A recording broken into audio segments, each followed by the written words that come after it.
ดีครับสวัสดีพ่อแม่พี่น้อง FC ทุกท่านทุกคนพ่อแม่พี่น้อง FC ทุกภาคส่วนนะครับสวัสดีในยามค่ำคืนนี้นะครับก็เป็นเวลา5 ทุ่ม 55 นาทีนะครับอีก5 นาทีก็เข้าในเที่ยงคืนนะครับเป็นในวันที่20เดือนที่11 2025นั่น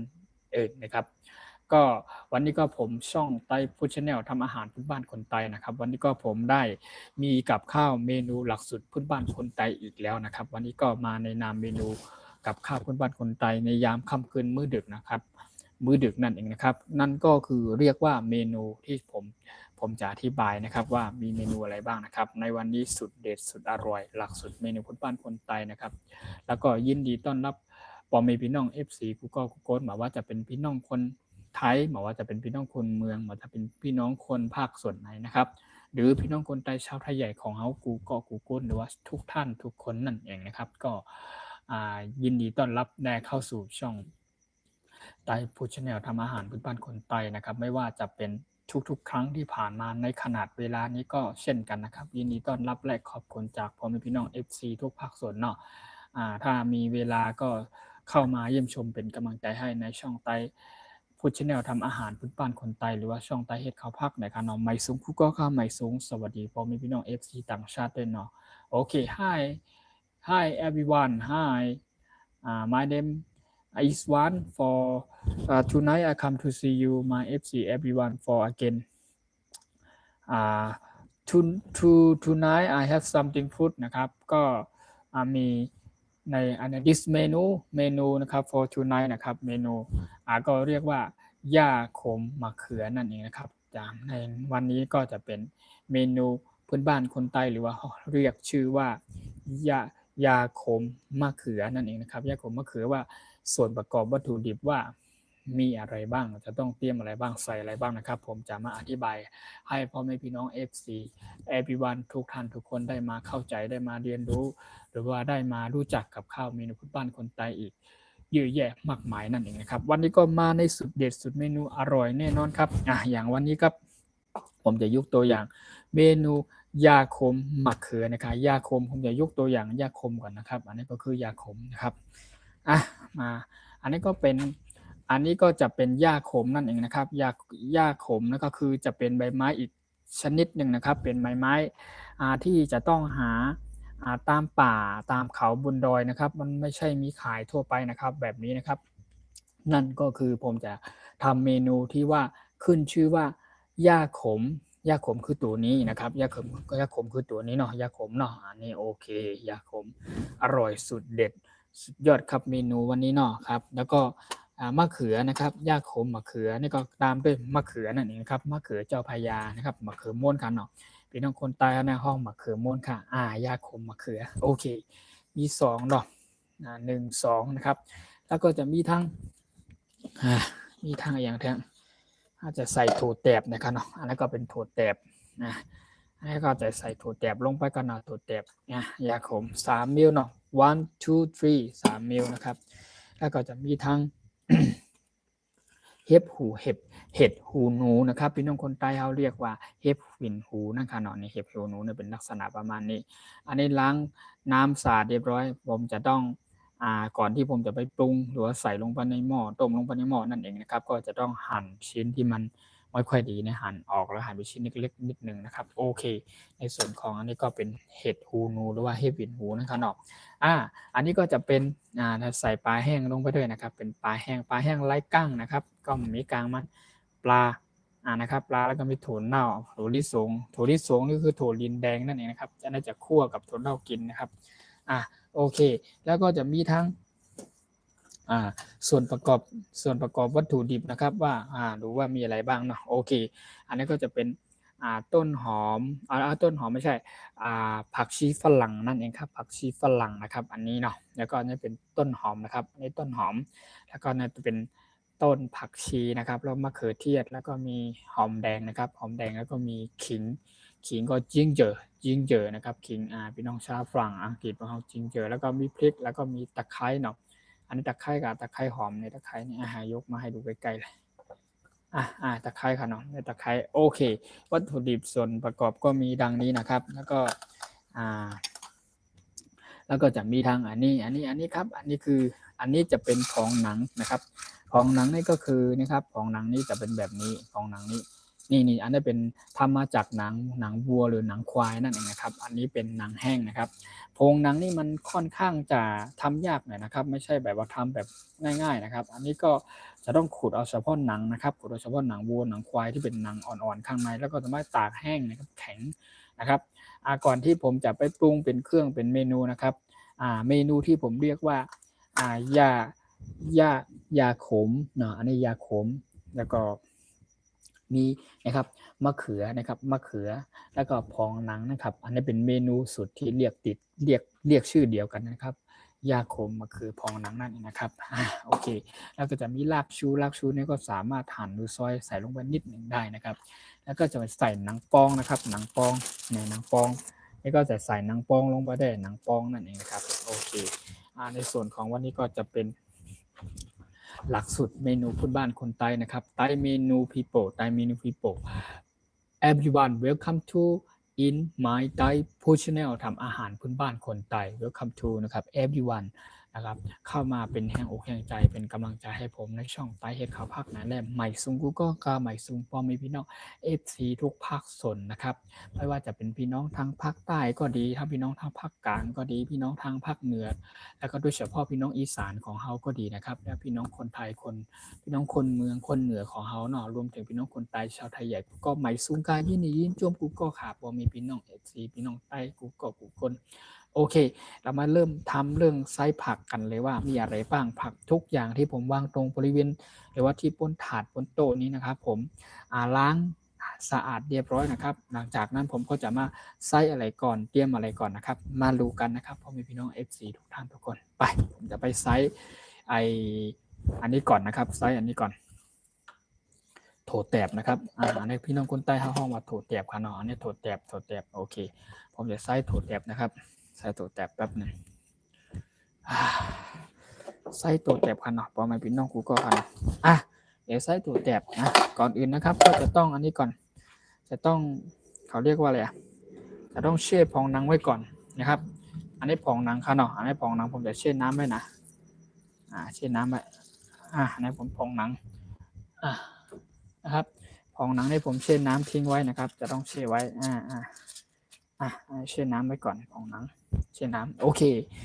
สำหรับพ่อพี่น้อง FC ทุกภาคส่วนพี่น้องคนใต้ชาวไทยใหญ่ของเราค่อนข้างน่าจะรู้จักกันดีย่าโคมคือของหนังนั่นเองนะครับในส่วนของพี่น้องคนไทยคนเมืองพี่น้องต่างชาติอาจจะยังไม่เคยเห็นไม่เคยได้รับชมกันหรือว่าไม่เคยได้ชิมดูว่ากินดูว่าเป็นอย่างไรนั่นเองก็คอยรู้และติดตามรับชมนะครับผมจะพาพ่อพี่น้อง FC ทุกท่านทุกคน everyone มาแปลงกับข้าวหลักสูตรเมนูบ้านคนไทยด้วยกันเข้ามาเป็นแห่งอกแห่งใจเป็นกำลังใจให้ผมทุกท่านทุกคนนะครับสวัสดีครับยินดีต้อนรับทุกท่านทุกคน welcome to everyone นะครับขอบคุณมากครับขอบคุณครับโอเคตอนนี้ก็พองหนังเชื่อพองหนังเรียบร้อยนะพองหนังโอเคพองหนังจากนั้นนะครับผมก็จะใส่ถั่วนี่ผมจะใส่ถั่วใส่ในนี้เนาะถั่วอันนี้ก็เป็นถั่วแตบนะครับถั่วแตบจัดไปครับว่าพี่น้องถั่วแตบนี่ถั่วแตบนี่ถั่วแตบก็เอาใยมาออกเลยเนี่ยใยมาออกก่อนถั่วแตบใส่ในนี่โอเคถั่วแตบสวัสดีครับ FC ทุกท่านทุกคนนะครับเข้ามาเป็นแห่งอกแห่งใจให้กันเนาะ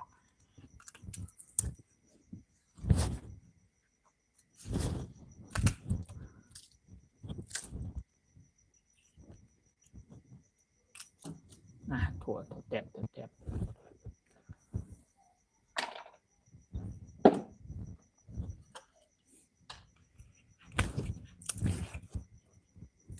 ครับสวัสดีครับสวัสดีพ่อแม่พี่น้อง FC ทุกท่านทุกคนนะครับ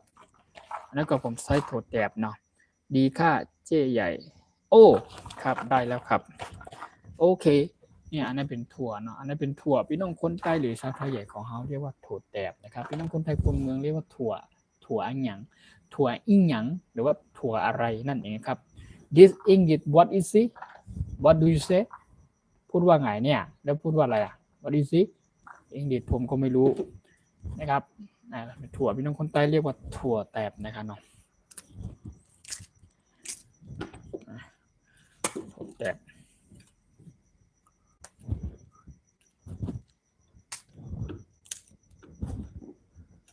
ผมจะใส่ถั่วแดบก่อน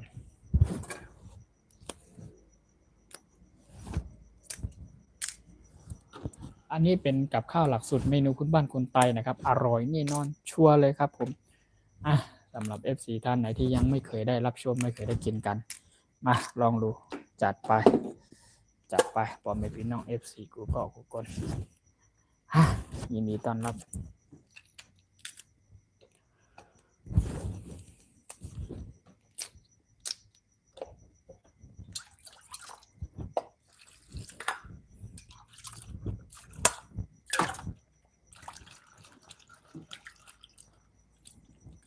ล้างน้ำรอบที่2ครับอันนี้อันนั้นเป็นถั่วเนาะถั่วเรียบร้อยอยากกินของอร่อยนะครับอยากเห็นว่าอยากดูอยากเห็นหรือว่าอยากจะรับชมว่ามันเป็นจะได้กับข้าวเมนูพื้นบ้านคนไทยนั่นนะครับว่าแปลงกันยากมากน้อยแค่ไหนนะครับก็คอยรับชมและติดตามนะครับ FC พ่อแม่พี่น้องอันนี้ก็ผมไซส์เรียบร้อยนะครับอันนี้เป็นถั่วโอเคอีกหนึ่งอย่างนะครับเรียบร้อย1อย่าง1อย่างนะครับแล้วก็ต่อจากนี้นะครับก็ผมจะซอยมะเขือเนาะมะเขือครับพ่อแม่พี่น้อง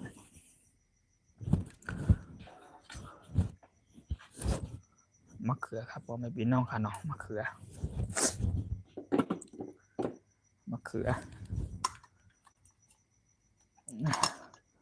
วางนี่ก่อนวางนี่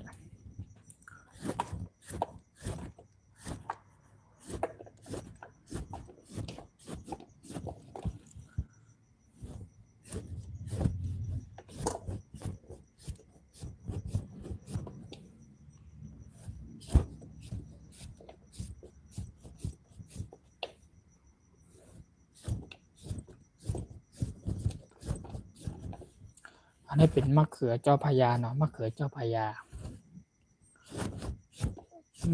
เมนูนี้ครับหลักสูตรนี้ก็ค่อนข้างใช้เวลาแล้วก็เขาเรียกว่าอะไรมันรายละเอียดเยอะหน่อยนะครับเกี่ยวกับเมนูนี้นะครับอย่างเช่นที่เขาเรียกว่าอะไรอย่างเช่นอันนี้ครับที่มันจะหายากที่สุดนั่นก็คือเนี่ยอันนี้นะครับหายากที่สุดเลยครับหายากที่สุดในบรรดาที่เป็นเมนูที่จะต้องปรุงหรือรวมลงไปในนั่นคือเรียกว่าหญ้าขมนะครับหญ้าขมแปลว่าประมาณใบไม้เป็นใบไม้อีกชนิดหนึ่งมันสามารถกินได้เป็นนำมาเป็นเมนูพื้นบ้านเป็นน้องคนไทยเฮาเนาะจะต้องไปหาตามบินไปตามป่าตามเขาบนดอยนะครับอันนี้เขาเรียกว่าหญ้าขมใบหญ้าขมเดี๋ยวมันออกขมอร่อยนะครับ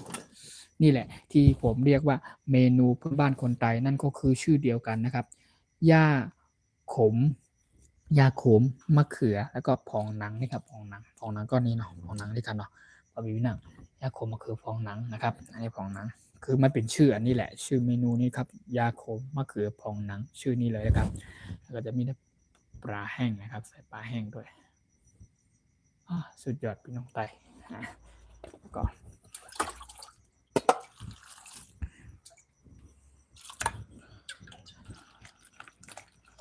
สวัสดีครับ FC ทุกท่านทุกคนนะครับ Hi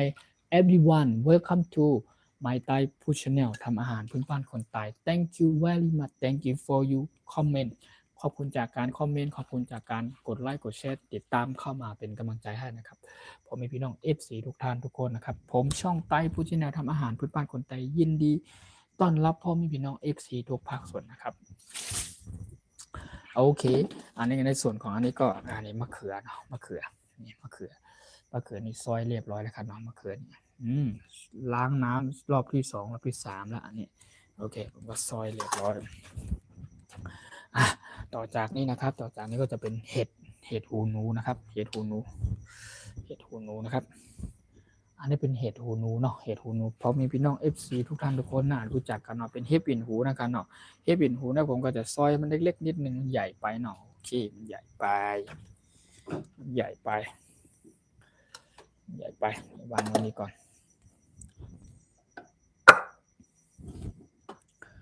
เห็ดหูหนูนี่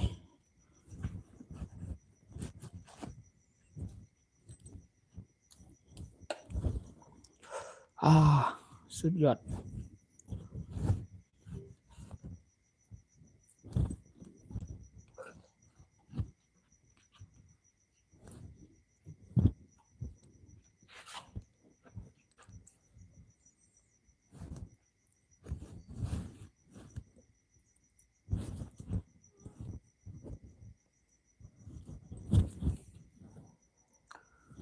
นี่ครับ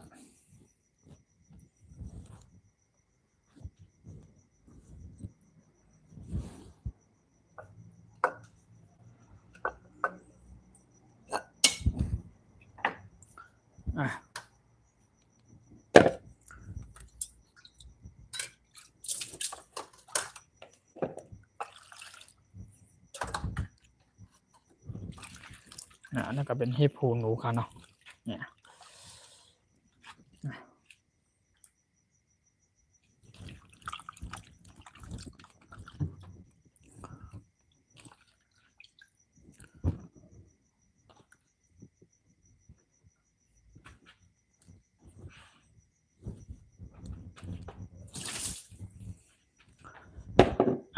แล้วก็ต่อไปก็จะเป็นเขาเรียกว่าอะไรปลาแห้งนะครับหอม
อันนั้นก็เป็นปลาแห้งครับเนาะ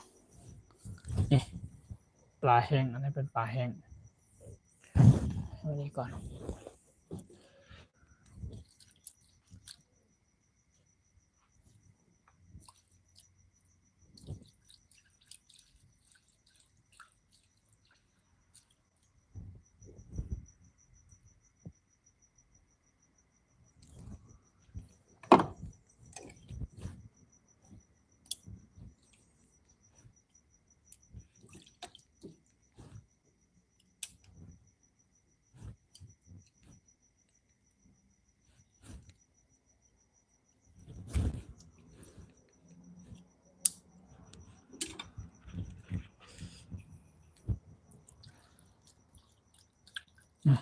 พองหนังครับหนังทำมาจากหนังวัวหรือหนังควายนะครับ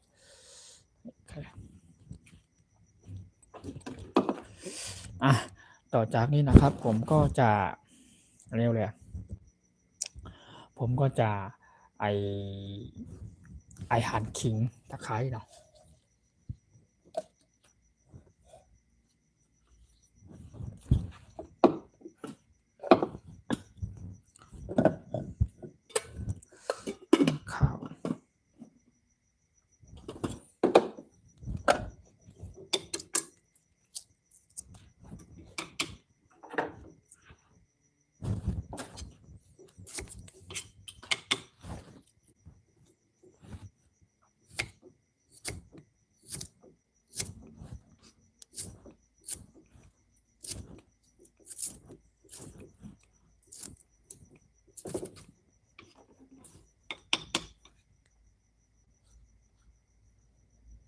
ข้าวตะไคร้เนาะตะไคร้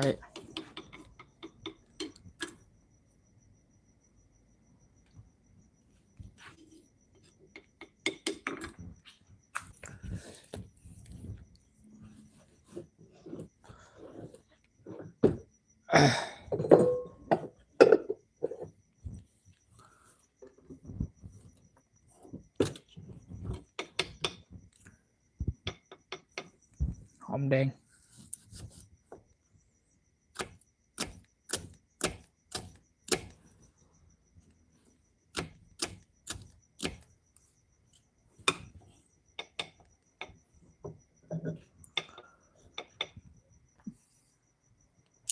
ขิงนะครับginger welcome to my FC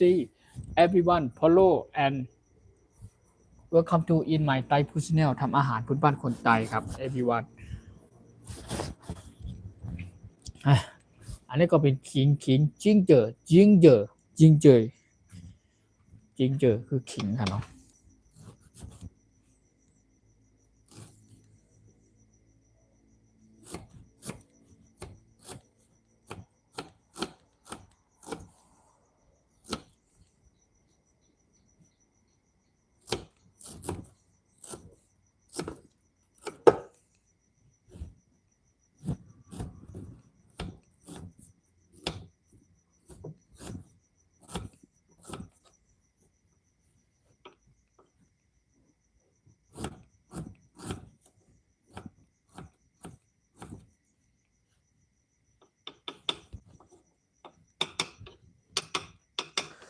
แล้วก็จะมี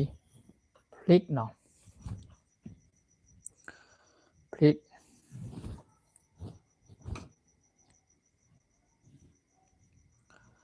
ผมก็จะซอยแบบนี้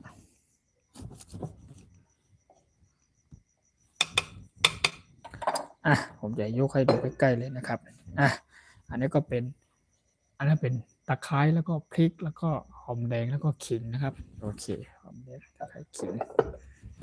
ต่อจากนี้นะครับผมก็จะเตรียมน้ำก่อน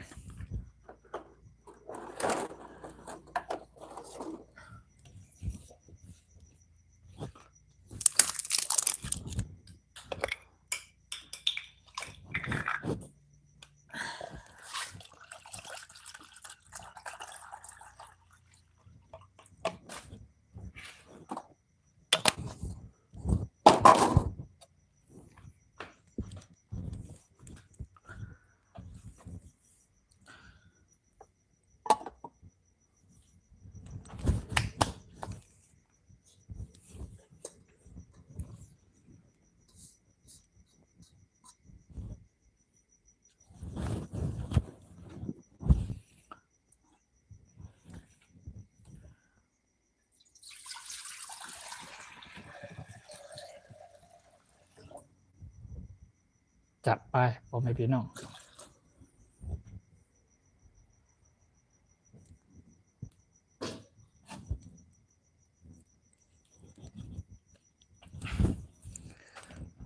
ก็แค่ไหน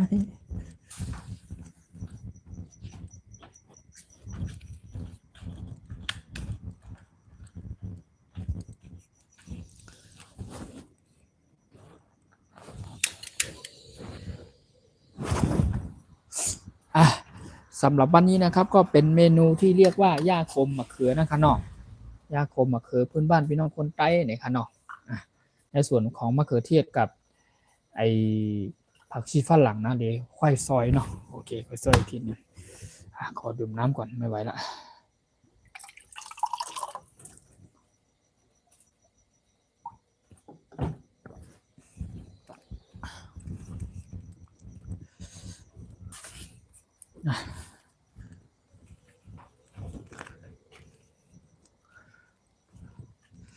หิวข้าวกินข้าวตำงาก่อนข้าวตำงาข้าวปุ้งงา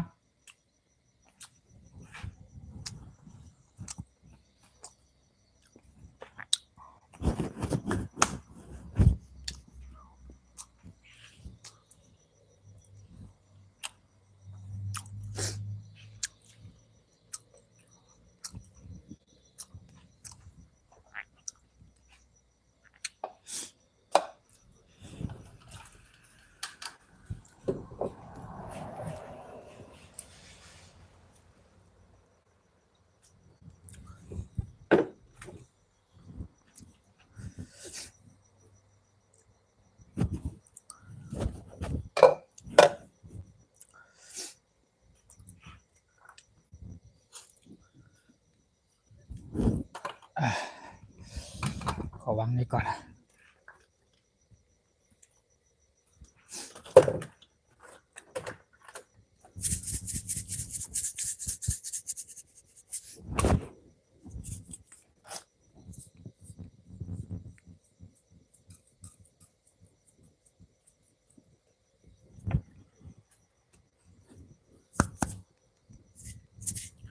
เกลือบนเกลือนั่นเองนะครับ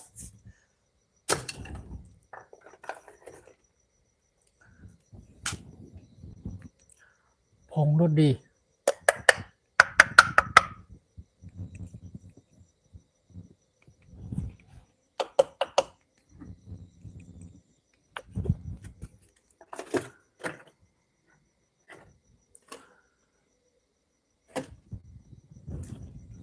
ถั่วเน่า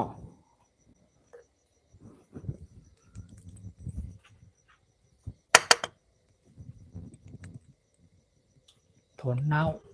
ถั่วเน่าผงถั่วเน่านั่นก็คือนี่ถั่วเน่าเนี่ยถั่วเน่าคือแบบนี้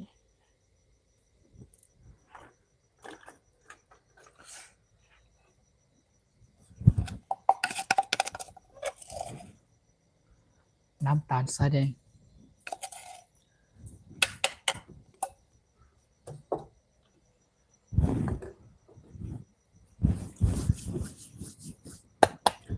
แป๊บหนึ่งถั่วเน่าเสร็จเรียบร้อยนะครับตอนนี้ก็คือกำลังตั้งหม้ออยู่ตั้งหม้ออยู่เนี่ยไม่สุกเนี่ย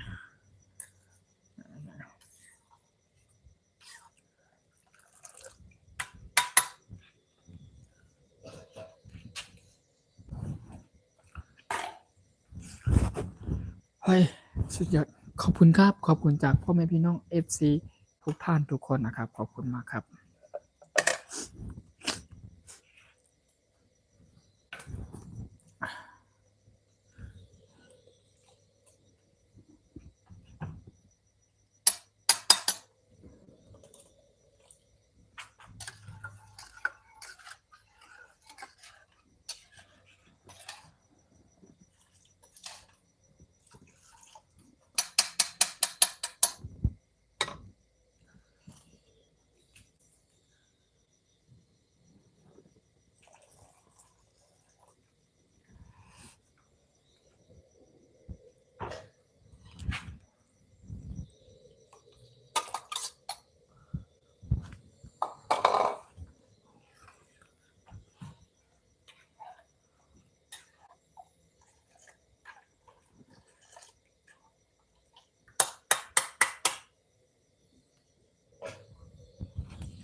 บุงอะ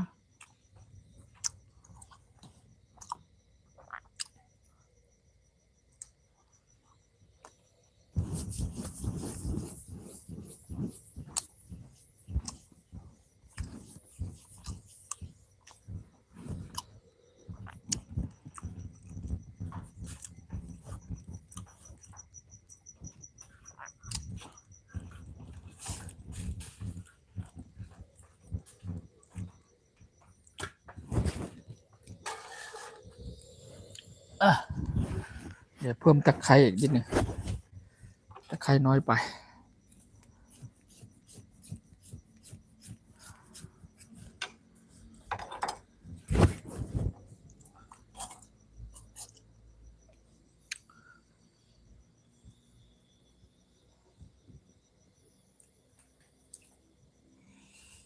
มะเขือ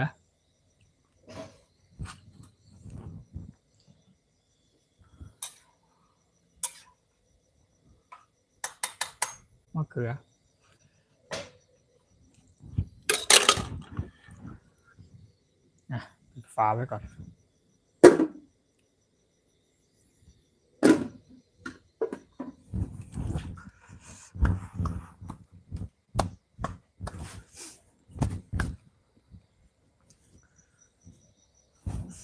หิวข้าวขนาดเลย Thank you so much Thank you for everyone Welcome to in my Thai Food Channel ทำอาหารพื้นบ้านคนไทย Welcome to everyone Thank you so much Thank you ขอบคุณมากครับขอบคุณครับเข้ามาเป็นให้อกกำลังใจเป็นกำลังใจให้ผมครับ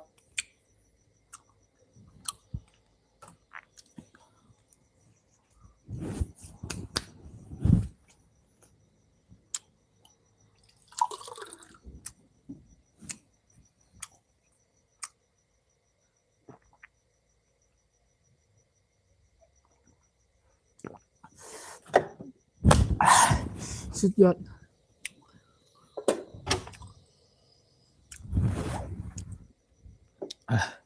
รอก่อนพองหนังนี่พองหนังนี่พองหนังในสุดยอดพอไปพี่น้องพองหนัง this เมนูนี่สุดยอดแน่นอนครับพอมีพี่น้องมันสุดยอดครับเมนูนี้เนาะมีหลายอย่างเนาะย่าขมมะเขือของหนังนะครับย่าขมโขแตบของหนังเห็ดหูหนูปลาแห้งแล้วก็มะเขือใส่ลงไปแล้วนะครับมะเขือใส่ลงไปแล้วแล้วก็เห็ดหูหนู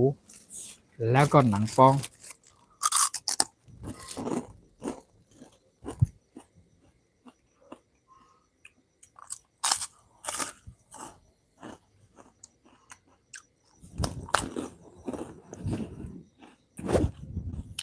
ขอบคุณครับ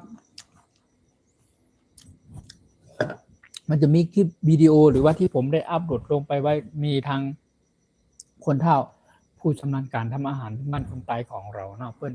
ช่วยเป็นมือซ้ายและมือขวาเพื่อนแปลงกับข้าวเกี่ยวกับเมนูนี้นะครับก็จะมีแบบว่าตั้งแต่แรกจนจบว่าใส่อะไรบ้างเตรียมอะไรบ้างปรุงอะไรบ้างนะครับก็เป็นวิดีโอที่อัปโหลดลงไปความยาวประมาณ15 นาทีถึง20 นาทีนะครับก็ผมมาแล้วใจผมอยากจะให้พ่อแม่พี่น้อง FC ทุกภาคส่วนให้ได้เข้ามาดูกับข้าวกับปลาเมนูพื้นบ้านคนใต้อยากให้เห็นแบบสดๆฮ้อนๆว่า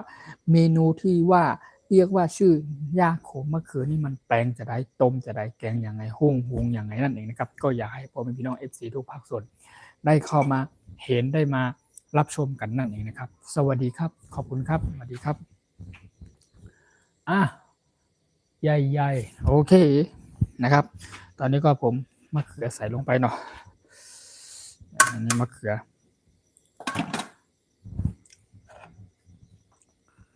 มะเขือใส่ลงไป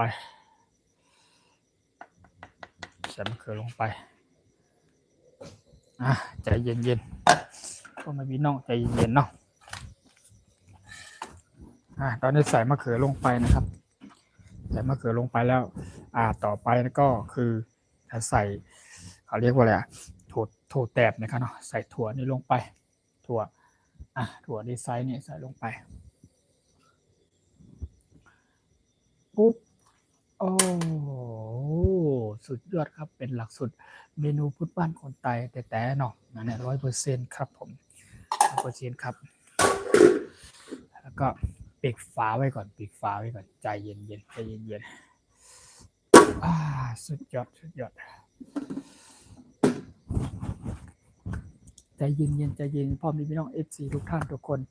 ยินดีต้อนรับเข้าสู่ช่องไต้พุชเนลทำอาหารพื้นบ้านคนไทยทุกท่านทุกคนนะครับ Welcome to everyone in my Thai พุชเนลทำอาหารพื้นบ้านคนไทย everyone miss you everyone I love you everyone my FC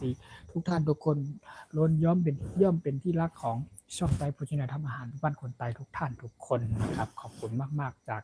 กำลังใจจากพ่อแม่พี่น้อง FC ทุกภาคส่วนเนาะโอเคตอนนี้ก็คือผมใส่ลงไปแล้วในผมปรุงพวกเกลือชูรสถั่วเน่าอะไรต่างๆนะครับลงไปแล้ว1อันดับแรกเนาะอันดับที่2อันที่2ก็คือผมใส่มะเขือลงไปแล้วแล้วก็ถั่วแตบลงไปแล้วนะครับรอให้น้ำมันเดือดให้มันสุกเปื่อยกันเนาะโอเครอแป๊บนึงผมคิดว่าตอนนี้ก็คือเที่ยงคืนครึ่งนั่นเองนะครับก็ is now time 12:30 now 12:30 minutes นะครับ I think maybe 10 minutes or 15 minutes only everything finished นะครับทุกสิ่งทุกอย่างเรียบร้อยแถม10 นาทีหรือ15 นาทีคิดว่าน่าจะไม่เกิน15 นาทีนะครับสำหรับพ่อแม่พี่น้อง FC ท่านไหนอยากเห็นกับข้าวกับปลาอยากหลักสูตรเมนูพื้นบ้านคนใต้ของอย่างผมเขานะครับว่ากับข้าวบนดอยบนป่าแกงจะได้ต้มจะได้หุงจะได้เข้ามาเป็นแห่งอกแห่งใจครับมารู้จักยาขมมารู้จักยาขมใบยาขมก็คือเป็นกับข้าวเมนูหลักสูตรใบไม้ชนิดหนึ่งที่จะต้องไปตามหาไป เป็นตามป่าตามเขาบนดอยนะครับกว่าจะได้มาครับเมนูนี่คือเรียกว่าย่าขมมะเขือผองหนังคือผองหนังก็แบบนี้ผองหนังนี่ก็คือทำมาจากหนังควายนั่นเองนะครับหนังควายนะครับเมนูหลักสูตรนี่คืออร่อยนี่นอนชัวนะครับต่อจากนี้นะครับผมใส่อันนี้ลงไปแล้วเนาะโอเคใส่นี่ลงไปแล้วโอ้โหอันนี้ก่อนโอ้นี่ใส่ถั่วแตบลงไปเนาะผมใส่ถั่วแตบลงไป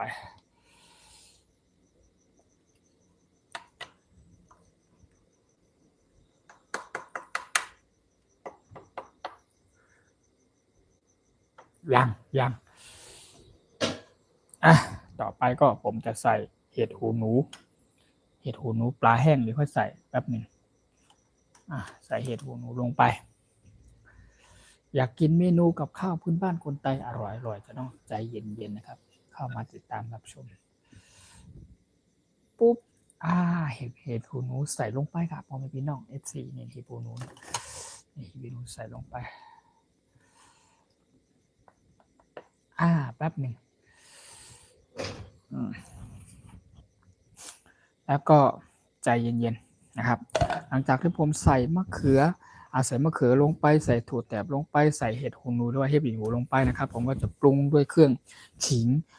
หอมแดงนะครับตะไคร้พริกอย่างนี้ครับจัดไปผมพี่น้อง FC ทุกท่านทุกคนเข้ามาเป็นแห่งอกแห่งใจเป็นกำลังใจให้ผมครับเป็นกำลังใจให้ผมขอบคุณมากครับขอบคุณครับขอบคุณมากครับขอบคุณจากการกดไลค์กดแชร์กดติดตามนะครับขอบคุณมาก thank you very much thank you for everyone follow for me thank you so much thank you ขอบคุณมากครับit's now time 12:30 a.m. 12:30 minute now นะครับ I think 10 minutes or 15 minutes only everything finish นะครับโอเคน่าจะไม่เกิน15 นาทีน่าเสร็จเรียบร้อยทุกอย่างนะครับโอเคใจเย็นปิดฝาไว้ก่อนรอแป๊บหนึ่งรอสักครู่ดื่มน้ำรอเนาะ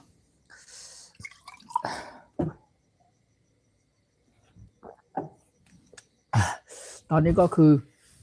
จะปรุงอันนี้ละปรุงพวกนี้ลงไปละจัดไป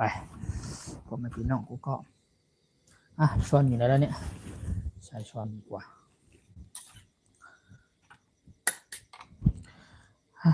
พริกเนาะพริกใส่พริกลงไปใส่พริกลงไปใส่ขิงลงไปขิงลงไปแล้วก็มีหอมแดงแล้วก็มีตะไคร้นะครับตะไคร้โอเคตะไคร้นัก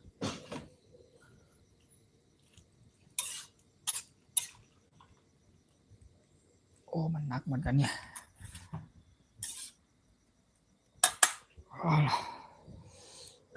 สุดยอดครับพ่อแม่พี่น้องตอนนี้ใส่ลงไปขิงตะไคร้หอมแดงนะครับพริกโอเคใส่ลงไปเรียบร้อยละตอนนี้ก็คือครั้งมะเขือเทศใจเย็นมะเขือเทศเนี่ยเดี๋ยวก็ใส่ซอย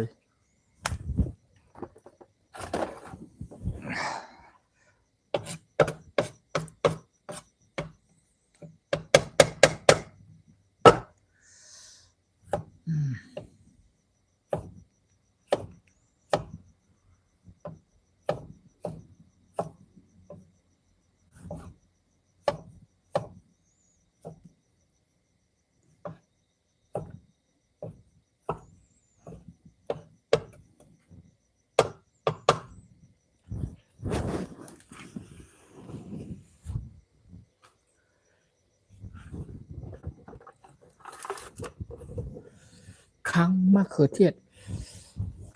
ศเราจะใส่ลงไปมะเขือเทศเดี๋ยวรอแป๊บนึงเนาะอยากกินกับข้าวเมนูอร่อยก็รอสักครู่ใจเย็นๆครับพ่อแม่พี่น้อง FC ทุกท่านทุกคนเนาะโอเคตอนนี้ก็ค้างปลาแห้งใส่ลงไป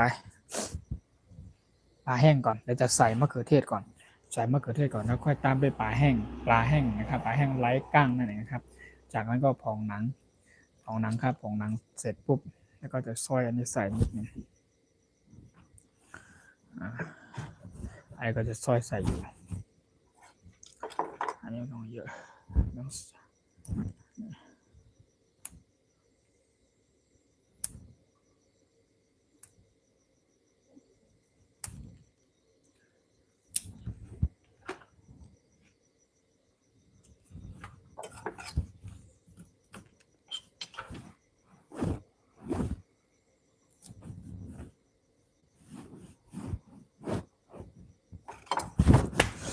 กับข้าวหลักสูตรเมนูพื้นบ้านคนไทยมาในวันนี้นะครับก็คือเรียกว่าเมนูเรียกว่าย่าขมมะเขือพองหนังนะครับแล้วก็ใส่เครื่องปรุงเครื่องเทศต่างๆนะครับสุดยอดครับว้านี่ไปผมมีพี่น้องนี่ก็มะเขือเทศใส่ลงไปโอ้มะเขือเทศใส่ลงไปผมมีพี่น้องมะเขือเทศใส่ลงไป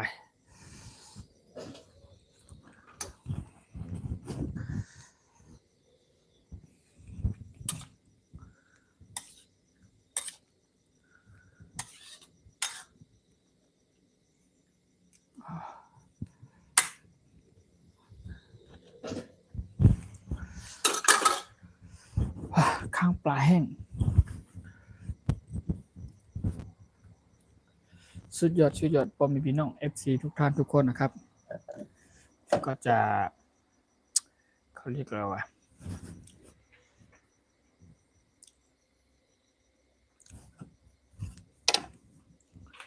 หนังป้อง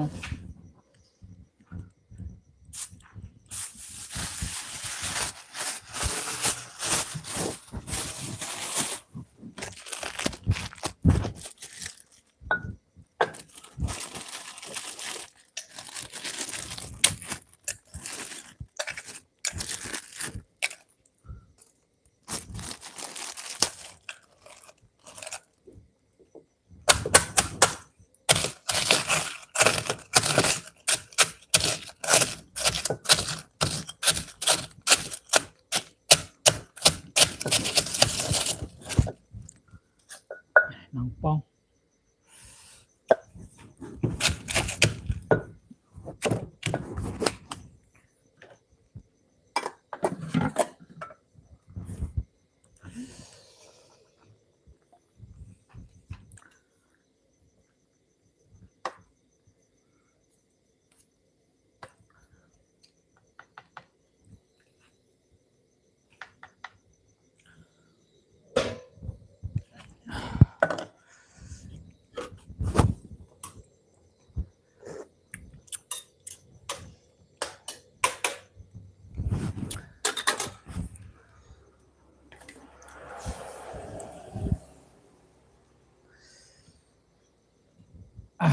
ปลาแห้ง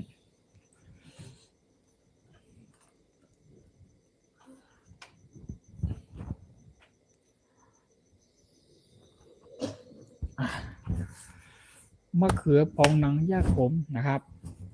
วันนี้กับข้าวเมนูพื้นบ้านคนไทยอร่อยแน่นอนครับ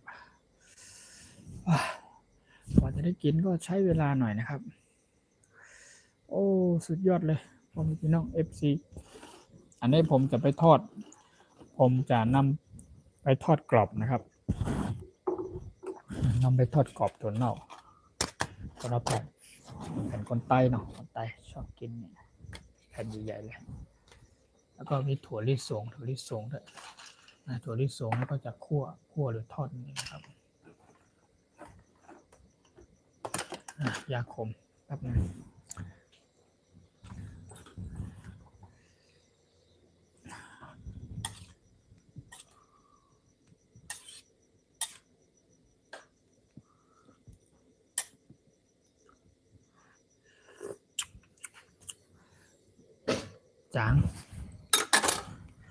จางอะไรรู้ไหมจางเกลือหน่อย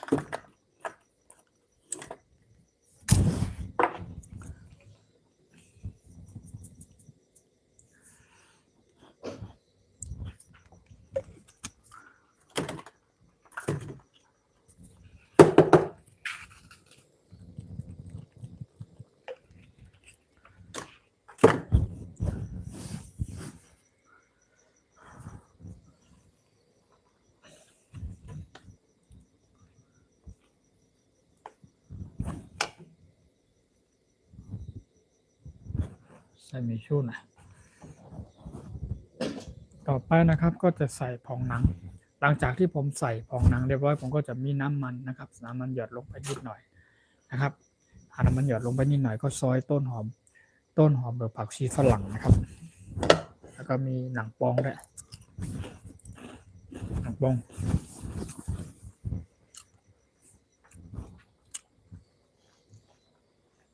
เนี่ยตามด้วยผงหนังเนาะผงหนังเนี่ย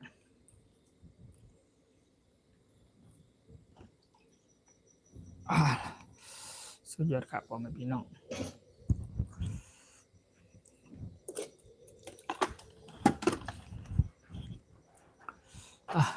ลงไปทีละอย่างเนาะแล้วก็ใส่ไม่เยอะใส่น้อยเดียว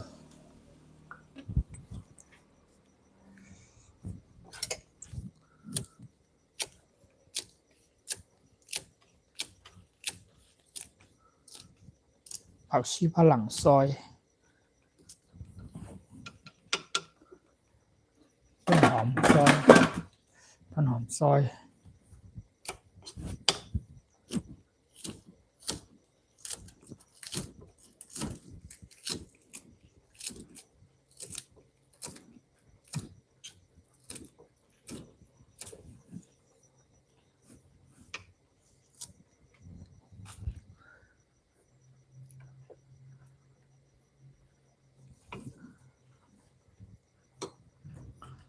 แล้วก็ผักชีซอยผักชี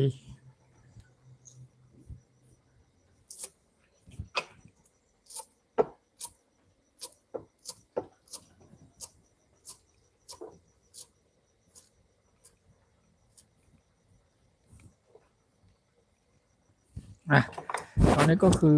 จะเป็นขั้นตอนอันนี้ขั้นตอนสุดท้ายละของอันเนี้ยครับสวัสดีครับทักทายครับผมมีพี่น้องอันนี้ก็ผงหนังใส่ลงไปละผงหนังใส่ลงไปละ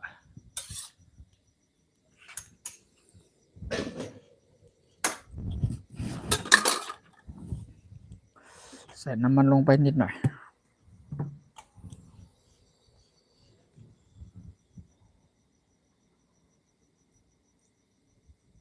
น้ำมันพืชลงไปนิดหน่อยก็ใช้เนี่ย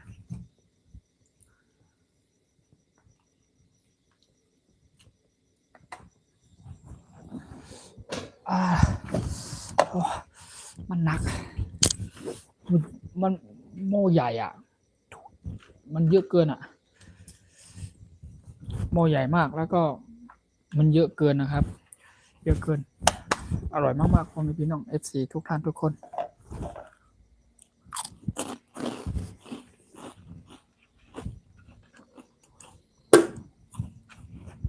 ใกล้แล้วใกล้เสร็จเรียบร้อย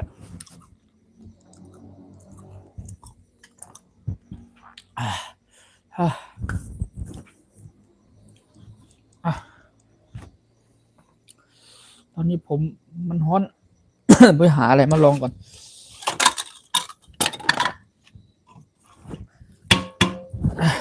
ผมขอนี่วางบนนี้มันฮ้อนโอเคมันฮ้อน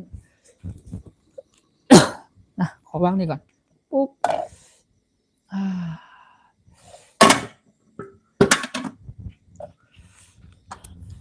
เนี่ย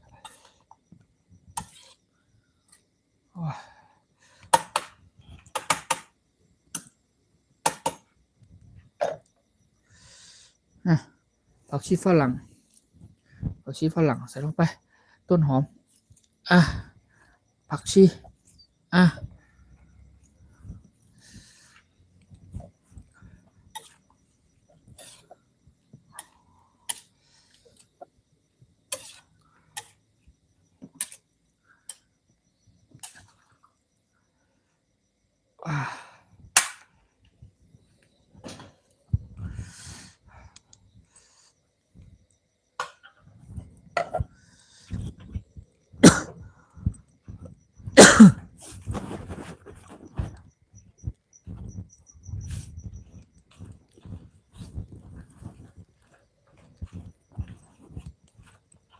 ตอนนี้ก็ค้างหนังปองครับพอมีพี่น้องหนังปองครับ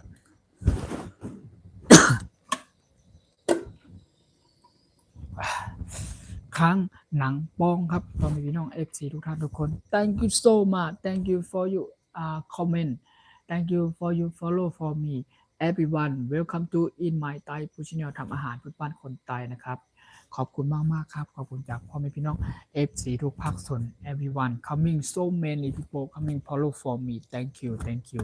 ขอบคุณมากครับยินดีต้อนรับทุกท่านทุกคนนะครับโอเคตอนนี้ก็ข้างหนังป้องข้างหนังป้องข้างหนังป้องใส่ลงไป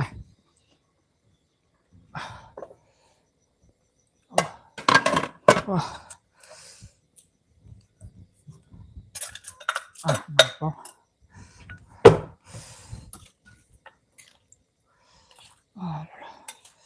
สุดยอดครับผมพี่น้องบักคือพองโอ้สุดยอดโอ้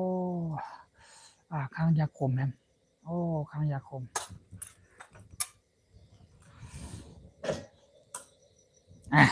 ตอนนี้ก็ข้าง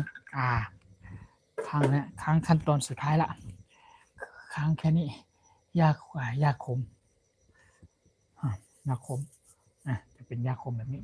ใส่ลงไปได้ออกคมหน่อยอร่อยมากๆครับเป็นหลักสูตรเมนูพื้นบ้านคนไทยเยี่ยมเลยครับพอมีพี่น้องไทยกูก็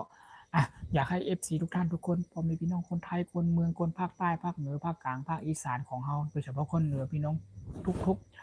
เผ่าชนนะครับแล้วรวมถึงพี่น้องต่างชาตินะครับมารู้จักกับข้าวเมนูพื้นบ้านคนไทยด้วยกันเยอะๆนะครับพอมีพี่น้อง FC ทุกท่านทุกคนมาตอนนี้ก็มาใส่ลงไปป๊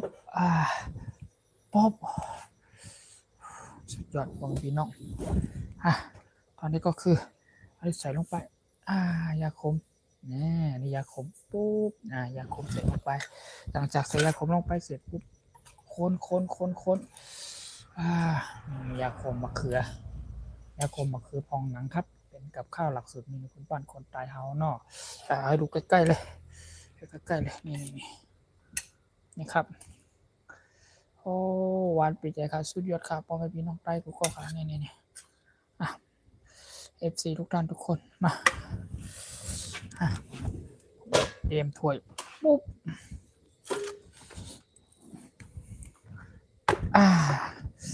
สารนี้จัดไปเลยพ่อแม่พี่น้อง FC กินแบบนี้เนาะตอนนี้เอาโคกลง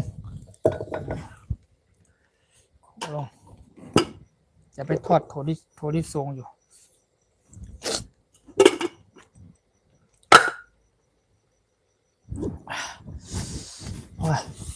ช้อนตักข้าวอยู่ไหนเนี่ยตักข้าวอยู่ไหน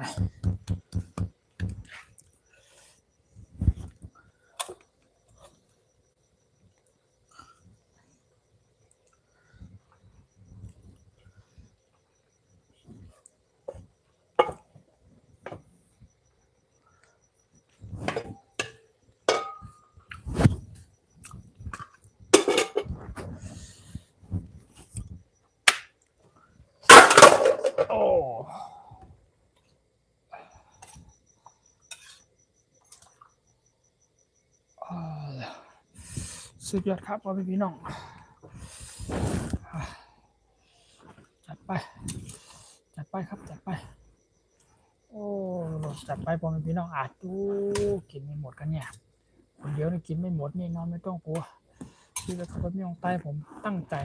ทำให้พ่อพี่น้อง FC ทุกท่านทุกคนได้มาเห็นกันมารับชมกันนะครับมันเป็นจะได้ในกับข้าวในคนบ้านคนไทยของเฮานี้เนาะโอเคสุดยอดครับพ่อพี่น้องยาคมคือพองหนังนะครับเนาะโอ้สุดยอดครับพ่อพี่น้องโอ้มา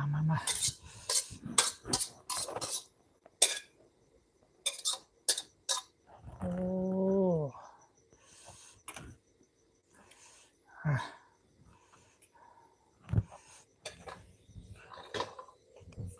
ไปก็ไปทอ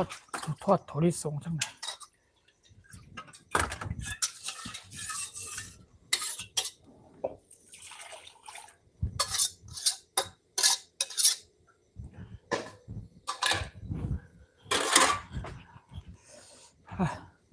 นี่ครับพ่อแม่พี่น้อง FC เนี่ยโอ้คล้ายๆแบบคล้ายๆแกงผักรวมนะครับพี่น้องคนใต้คนเมืองหรือว่าคล้ายๆแ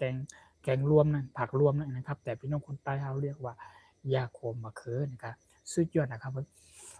หอมไปใจครับสุดยอดหวานที่ขาพ่อแม่พี่น้อง FC ทุกท่านทุกคนมากินด้วยกันมากินด้วยกันพ่อแม่พี่น้องทุกท่านทุกคนมากินด้วยกัน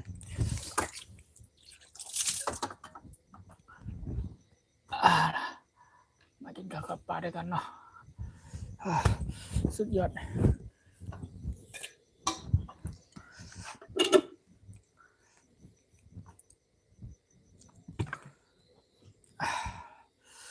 ทอดถั่วเน่าแผ่นก่อนทอดถั่วเน่าแผ่นสักหน่อย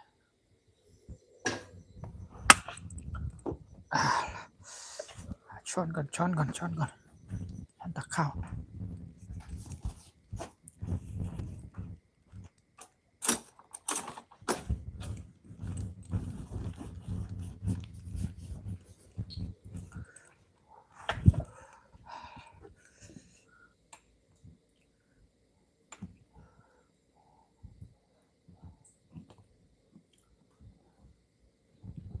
นี่ยาขมเนี่ย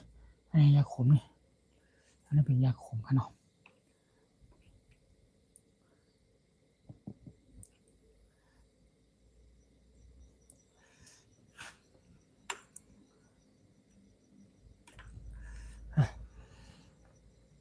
โอ้สุดยอด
อุ้ยอะไรตุกเนี่ย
สุดยอด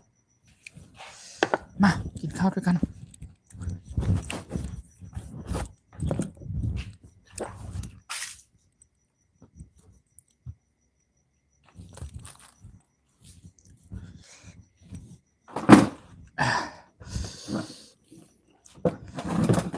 อันนี้เอาไว้กิน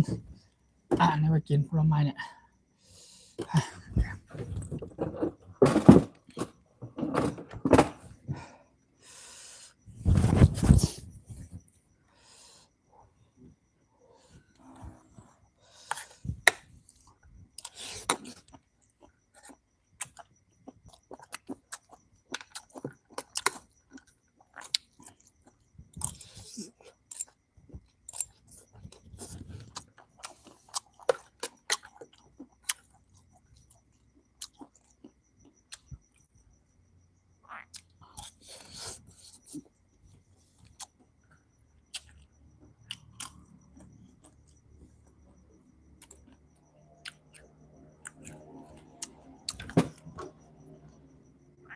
ไปแล้ว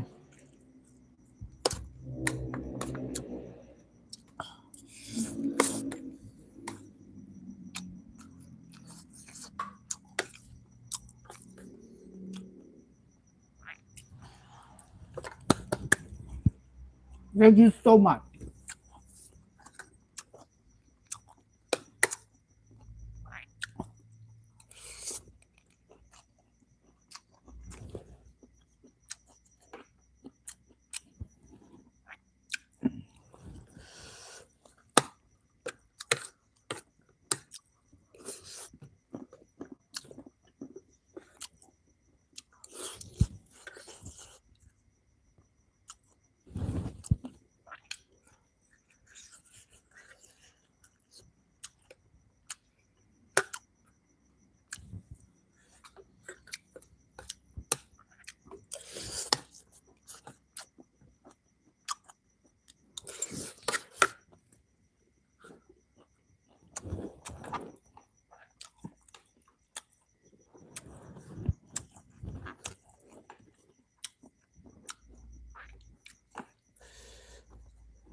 เนี่ย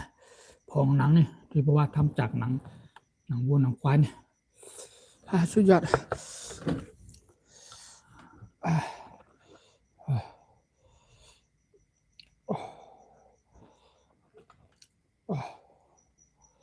สุดยอด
โซกูด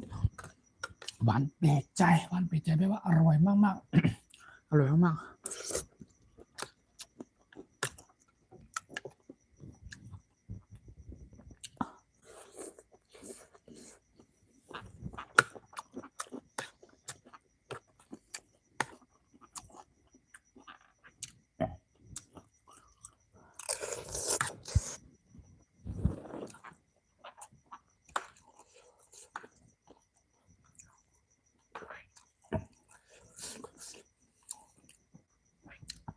คล้ายๆแกงผักรวมมาพี่น้อง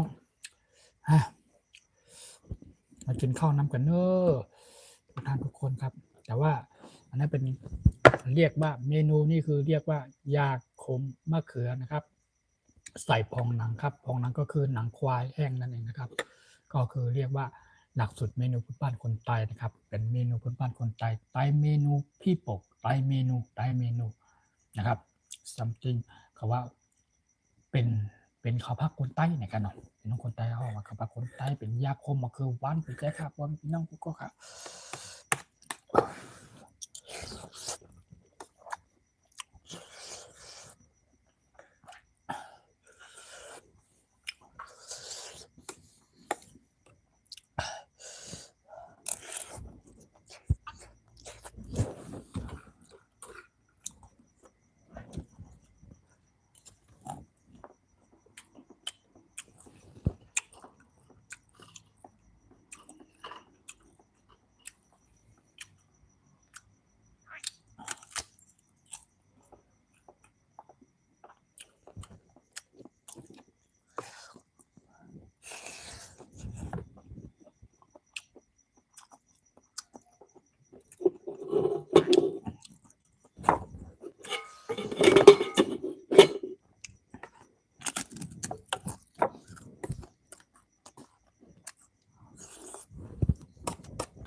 สุดยอดอร่อยมากๆบอมพี่น้อง FC ทุกท่านทุกคนนะครับสวัสดีครับอร่อยมากๆครับโซกูดครับโซกูดสุดยอดอร่อยแบบกับข้าวเมนูพื้นบ้านคนไทยหาที่สุดไม่ได้แล้วนะอร่อยมากๆครับโอ้เมนูนี้สุดยอด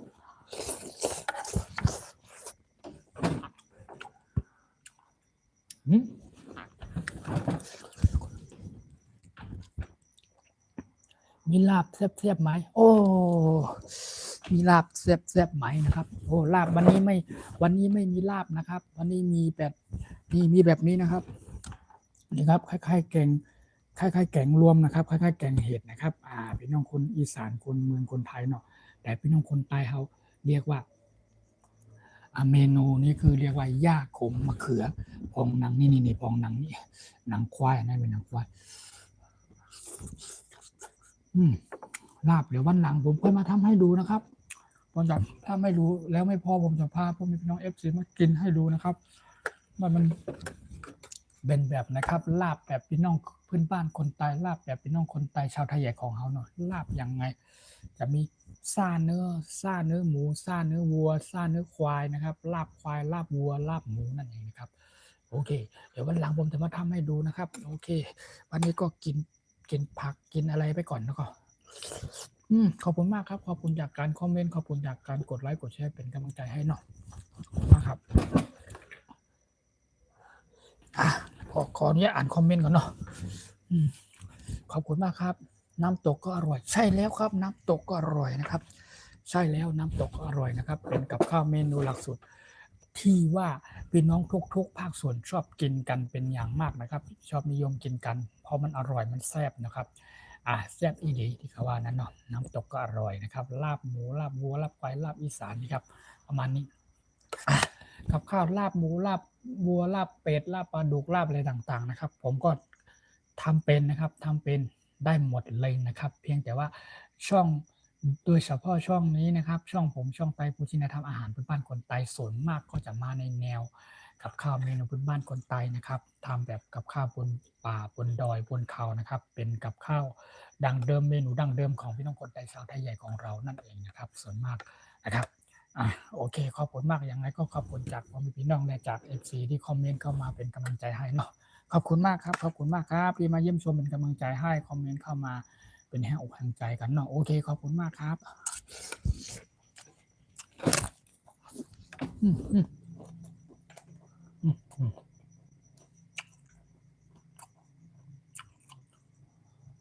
อันนี้เป็นพองหนังหิวเลยมาเห็นตอนนี้ตี 1โอเคอร่อยมากๆครับพ่อแม่พี่น้อง FC อ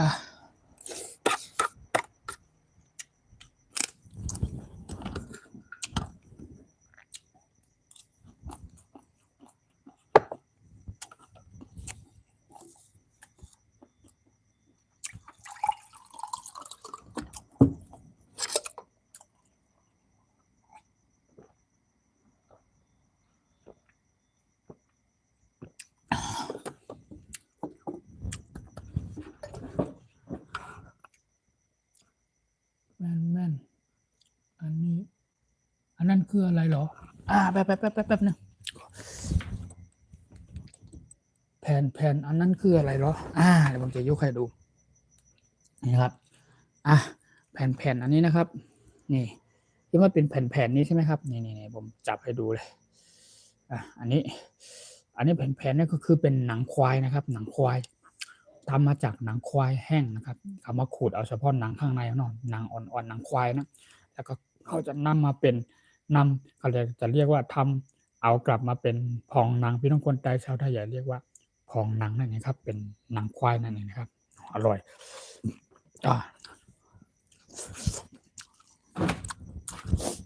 ก็หมายถึงแผ่นนี้ก่อนว่าแผ่นนี้คือโถเน่าครับโถเน่าโถเน่านี่ถั่วลิสงนะครับแล้วก็เมนูนี่คือจะเรียกว่ายาขมมะเขือนั่นเองครับเมนูนี่คือจะเรียกสั้นๆเรียกตัวย่อว่ายาขมมะเขือที่จริงมันเป็นยาขมมะเขือพองหนังใส่ถั่วแดงปลาแห้งนะครับเป็นเมนูหลักสูตรพื้นบ้านคนไทยโดยตรงและ 100% อร่อยครับอร่อยมากๆครับมันไม่เหนียวหรอกครับไม่เหนียวครับก่อนที่จะนำไปปรุงเป็นกับข้าวนะครับจะต้องแช่น้ำทิ้งไว้ก่อนนะครับแช่น้ำทิ้งไว้อีกหนึ่งระยะสักพักหนึ่งหลังจากนั้นก็เอาปรุงลงไปในหม้อนะครับในหม้อก็น้ำมันเดือดแล้วมันค่อยๆนุ่มนะครับไม่เหนียวครับไม่เหนียวอร่อยมากครับ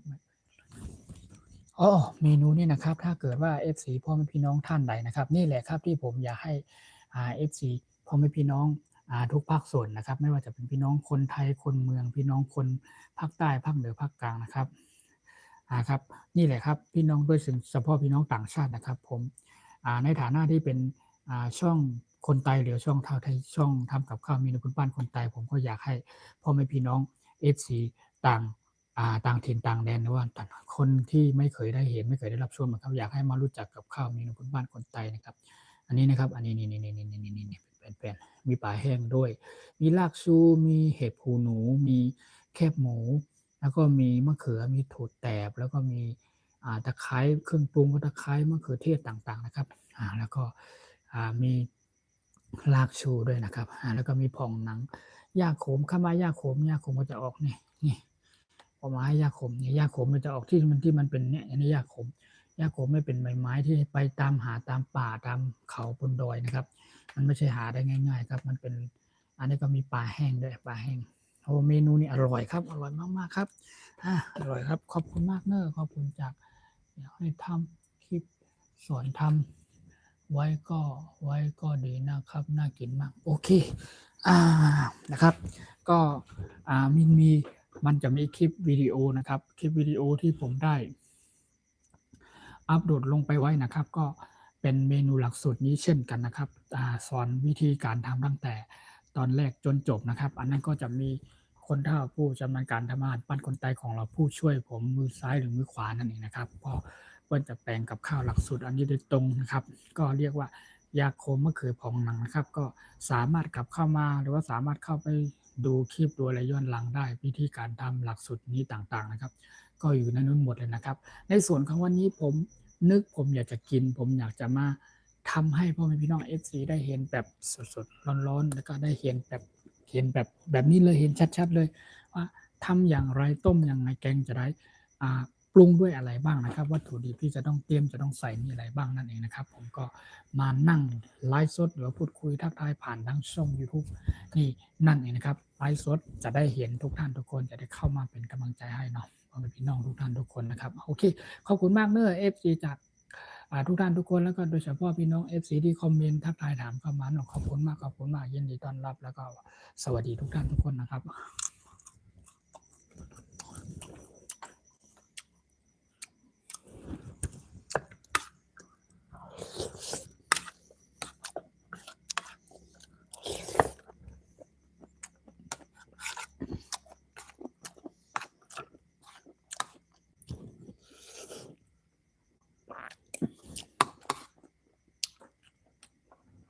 จริงๆแล้วผมน่าจะ อธิบายเป็นภาษาอังกฤษด้วยนะครับเพราะว่าโดยเฉพาะช่วงนี้ประเทศบ้านเฮาเนาะประเทศไทยของเราจะเป็น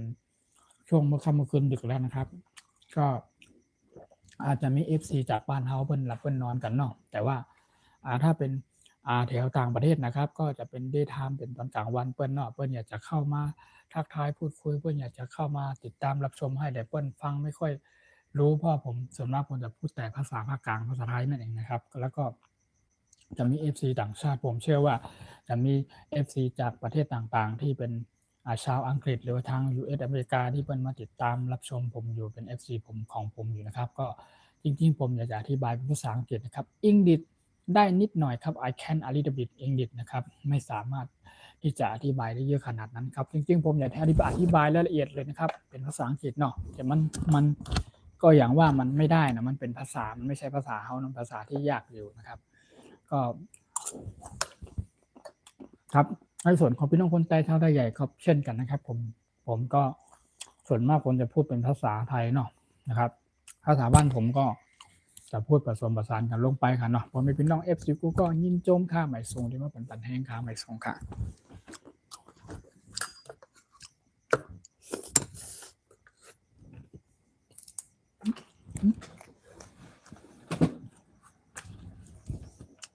เคยกินแปลกสุดก็คือแกงอ่อมรสมันคงแปลกๆอ๋อครับอร่อยอยู่แล้วแกงอ่อมรสมันอ่ะอ๋ออยากกินของแปลกๆของอร่อยของที่ไม่เคยเห็นสิ่งที่ไม่เคยได้รับชมต้องกับข้าวหลักสูตรเมนูพื้นบ้านคนใต้นะครับต้องเมนูพื้นบ้านคนใต้ต้องหลักสูตรเมนูพื้นบ้านคนใต้อันนี้เป็นเมนูพื้นบ้านบนป่าบนดอยบนเขานะครับผมในฐานะที่เป็นพี่น้องคนใต้ช่องคนใต้หรือชาวไทยใหญ่นะครับไม่ใช่แค่ว่าทำเพื่อช่องสำหรับพ่อแม่พี่น้อง FC พี่น้องคนใต้ชาวไทยใหญ่ของเราอย่างเดียวไม่ใช่แบบนั้นทำเพื่อทุกท่านทุกคนเพื่อ FC พ่อแม่พี่น้องทุกภาคส่วนนะครับผมก็เช่นกันผมอยากจะให้ FC พ่อแม่พี่น้องไม่ว่าจะเป็นพี่น้องคนไทยคนเมืองไม่ว่าจะเป็นพี่น้องต่างประเทศต่างถิ่นต่างแดนนะครับโดยเฉพาะประเทศเพื่อนบ้านนะครับอยากให้เข้ามารู้จักกับข้าวเมนูพื้นบ้านคนไทยนะครับว่ามันน่ากินน่าอร่อยมากน้อยแค่ไหนครับในแต่ละวิดีโอในแต่ละคลิปนะครับในแต่ละเมนูมีหลากหลายรูปแบบนะครับสามารถเข้ามาติดตามรับชมย้อนหลังได้ดูคลิปแล้วก็สงสัยอย่างไรหรือว่าอยากจะสอบถามอะไรก็คือฝากคอมเมนต์ไว้ใต้คลิปนั้นๆได้เลยนะครับถ้าผมว่างมีเวลาผมจะเข้าไปอ่านคอมเมนต์หรือตอบทุกคอมเมนต์นะครับก็ขอบคุณมากเนื่องสำหรับช่องใต้ผู้ชี้แนวทำอาหารพื้นบ้านคนใต้ช่องนี้ยินดีต้อนรับทุกท่านทุกคนนะครับทุกภาคส่วนนะครับขอบคุณมากเลย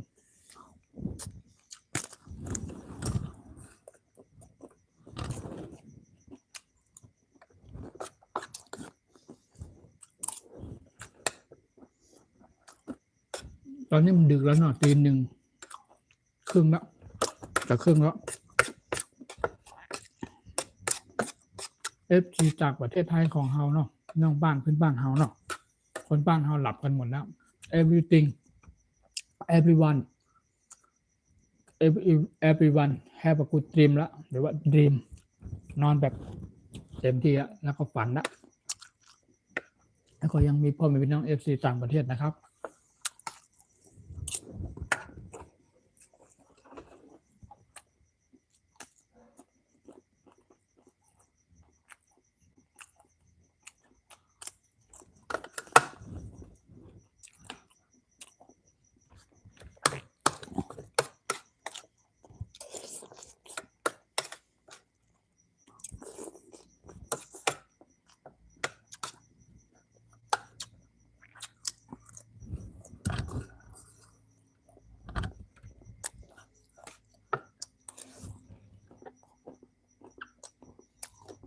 ผมเริ่มตั้งแต่เที่ยงละเที่ยงคืนละจนตีหนึ่งครึ่งละอีกสักระยะสักแป๊บหนึ่งผมจะขออนุญาตลงไลน์ด้วยนะครับ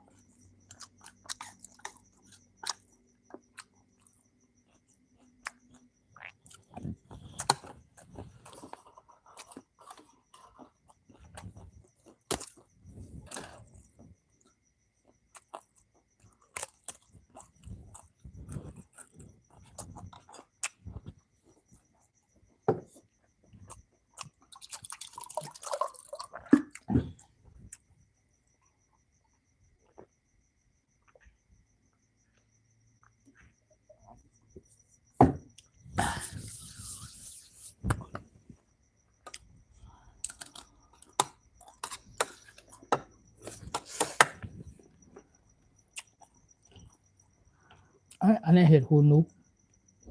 เห็ดหูหนูพี่น้องคนใต้เขาเรียกว่าเห็ดบินหูในกันเนาะพี่น้องคนไทยคนเมืองเขาเพิ่นเรียกว่าเห็ดหูหนูนั่นเองนะครับอร่อย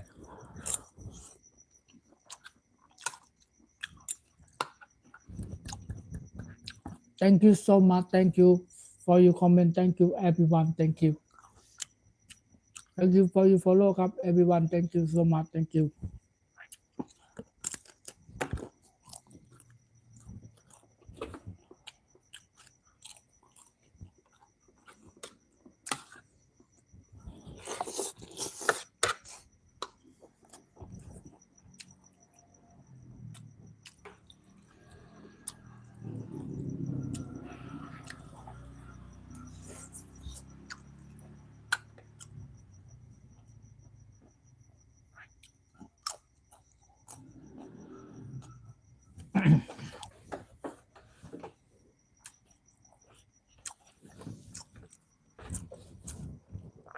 โอเคขอบคุณนะครับขอบคุณมากๆครับขอบคุณจาก FC พ่อแม่พี่น้องทุกท่านทุกคนนะครับที่เข้ามาเป็นแรงอกแรงใจเป็นกำลังใจให้เนาะโอเคตอนนี้ก็คือตีหนึ่งตอนนี้ตี 1:20แล้วนะครับประมาณสักตี 1:30ผมจะขออนุญาตลงไลน์แล้วนะครับก่อนนี้ขอตัวลงไลน์ก่อนนะครับโอเคขอบคุณมากครับขอบคุณทุกท่านทุกคนครับขอบคุณมากที่เข้ามาติดตามรับชมเป็นกำลังใจให้นะขอบคุณมาก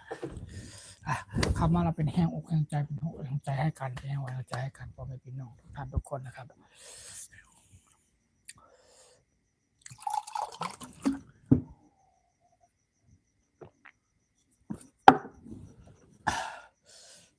ยืนยัน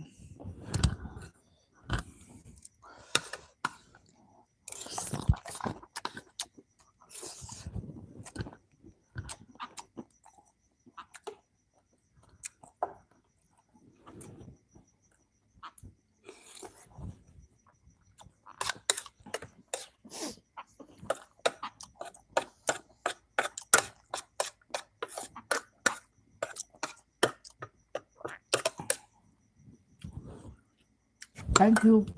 Thank you very much Thank you Thank you ขอบคุณครับขอบคุณมากๆครับขอบคุณครับ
ความใจอร่อย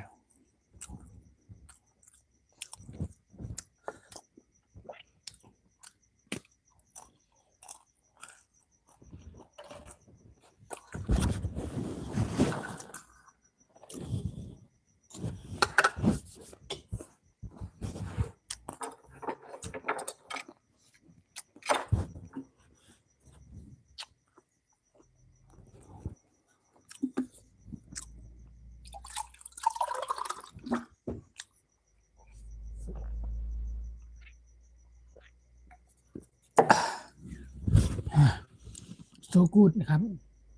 อร่อยมากๆครับอร่อยมากๆครับขอบคุณมากเลยขอบคุณจากพ่อแม่พี่น้อง FC ทุกท่านทุกคนนะครับขอบคุณมากครับอร่อยมาก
กินข้าวเสร็จแล้วก็ผลไม้ตามหลังนะ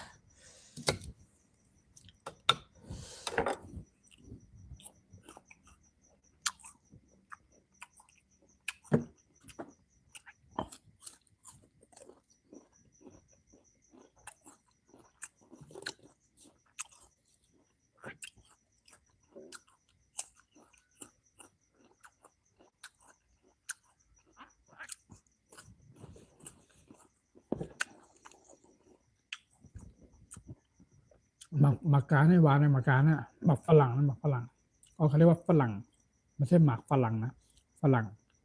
เป็นคนใต้ห้องหมากกา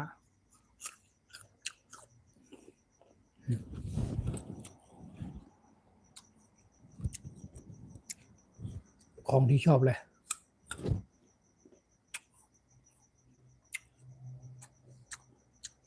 หอมอย่างอร่อยกินข้าวเสร็จหมดจานหนึ่งแล้วก็กินนี่ต่อ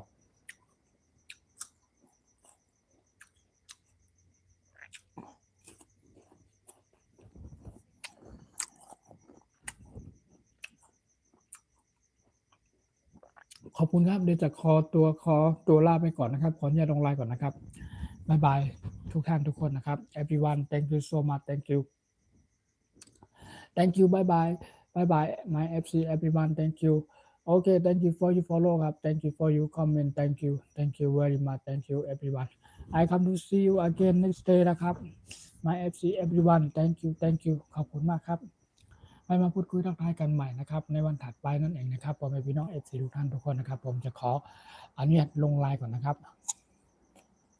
เรียนนักข้องลงไลน์ก่อนคันนายนักข้องลงไลน์ก่อนครับผมพี่น้องกูก็ค่ะน้องนี่น้องใต้บีไอบีนั่งกูก็กูคนค่ะเป็นคนใต้เท่าไหร่แล้วกูก็น้องไม่สูงเรียนนักข้องลงไลน์ก่อนครับ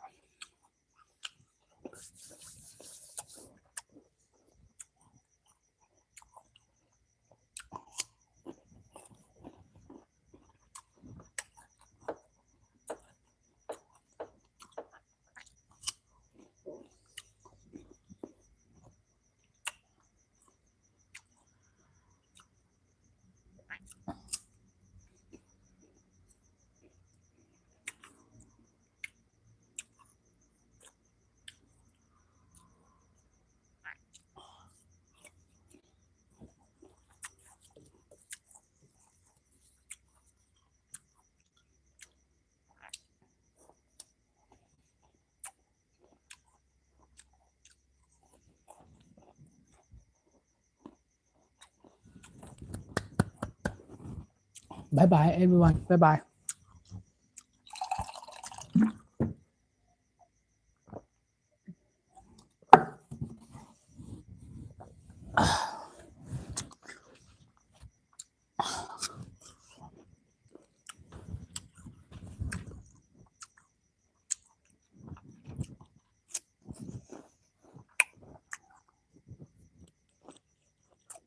มาชุงครับมาชุงกูก็ครับมาชุง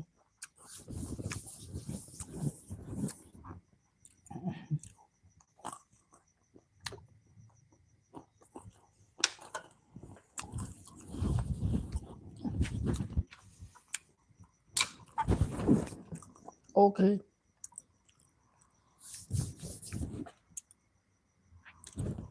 ครับขอบคุณมากครับขอบคุณมากครับขอบคุณจากพ่อแม่พี่น้อง FC ทุกท่านทุกคนนะครับขอบคุณมากเนอะขอบคุณมากเนอะขอบคุณจากทุกท่านทุกคนนะครับขอบคุณมากครับ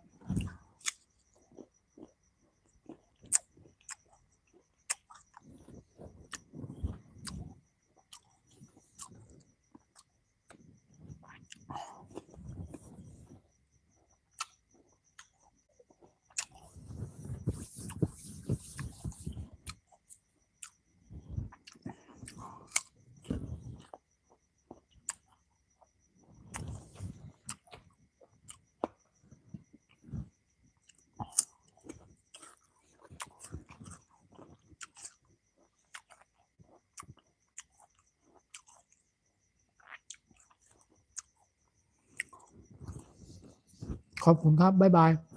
everyone บายบาย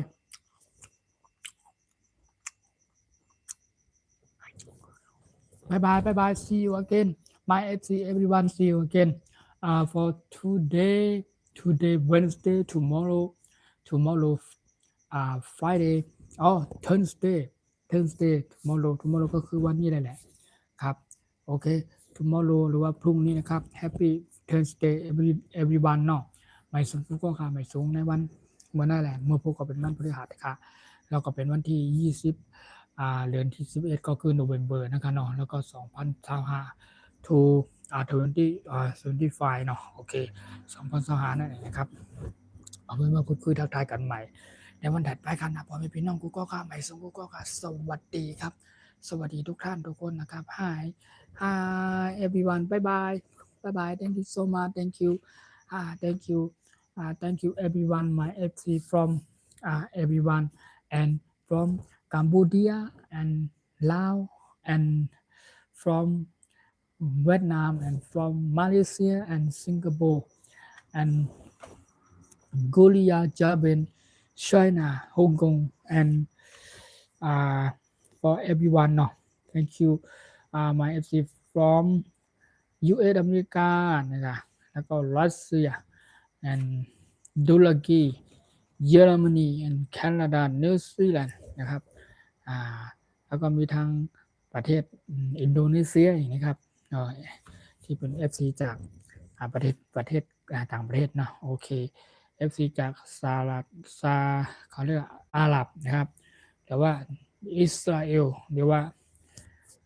จากประเทศต่างๆนะครับประเทศอังกฤษนะครับแล้วก็ US อเมริกาแถวทางโซนยุโรปนั่นเนาะนิวซีแลนด์หรือว่าเยอรมนีนะครับแล้วก็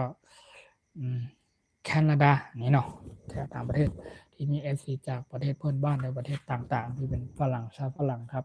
ก็ thank you so much thank you for everyone thank you for you follow for me my FC everyone thank you everyone have a good night กะบ้านเขาเป็น have a good night หรือบ้านเขาเป็น day time ก็เป็นจะเป็น have a good day ละฝั่งบ้านเขาเนาะhave a good day everyone ก็แล้วกันโอเคฝันดีครับทุกท่านทุกคนนะครับสวัสดีครับพ่อแม่พี่น้อง FC ทุกท่านทุกคนขอบคุณมากที่เข้ามาเป็นแห่งอกแห่งใจเป็นกำลังใจให้ thank you so much thank you bye bye everyone I come to see you again see you next day bye bye ไปมาพบกันใหม่ครับพ่อแม่พี่น้องกูก็ขนมไม่ส่งครับย้อนตะข้องลงไลน์ก่อนค่ะขอบคุณมากที่เข้ามาปั่นแห้งข้าวในข้องไตขอพักหน่อยครับเนาะไตขอพักต้องหาอะไรดี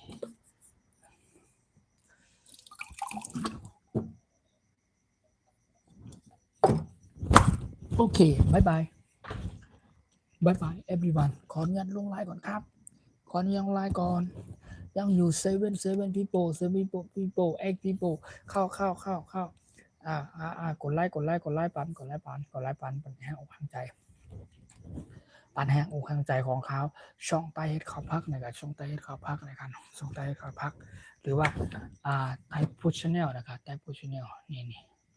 ใต้พุชชแนลใต้พุชชแนลทำอาหารเพื่อบ้านคนไต้เราจะให้รู้ป้ายมีป้ายบอกแป๊บนึงนี่ป้ายบอกนี่ไต้ไต้เนี่ยเอาแบบนี้เลยเอาไว้นี่เลยนี่ไต้นี่ไต้ให้ไต้ไต้แล้วก็มีแฮมภาษาตัวหนังสือไต้เฮาเนาะไต้เฮาไปเรียงมาอันนี้นี่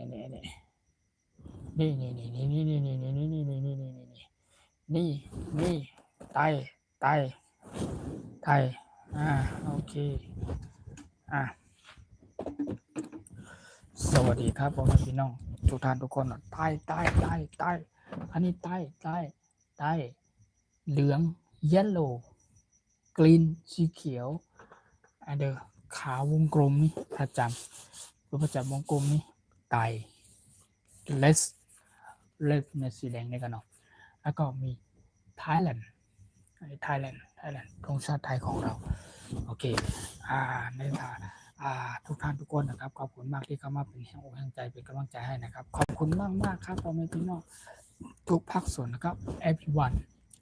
โอเคบายบายบายบายบายบายบายบายบายบายครับพ่อแม่พี่น้องกูกรอบบายบายครับบายบายบายบายบายบายขอบคุณมากเนอะขอบคุณมากเนอะขอบคุณจากการกดไลค์กดแชร์นะครับกดไลค์กดแชร์เป็นห้องให้จะให้โอเคขออนุญาตลงไลค์ก่อนนะกูก็ค่ะไม่ส่งกูก็ค่ะไม่ส่งโอเค I will stop now โอเค see you again see you again see you again ขอบคุณครับขอบคุณครับขอบคุณมากมากครับขอบคุณครับขอบคุณที่มาเป็นแห่งอกแห่งใจครับขอบคุณมากมากครับสวัสดีครับสวัสดีทุกท่านทุกคนครับสวัสดีครับบ๊ายบายบ๊ายบายบ๊ายบายบ๊ายบายบ๊ายบายอันนี้หมดเกลี้ยงฝรั่งนี่ฝรั่งไหนแก้มนะโอเคนะเป็นลักชูโอเคพอค่ะบ๊ายบายโอเค21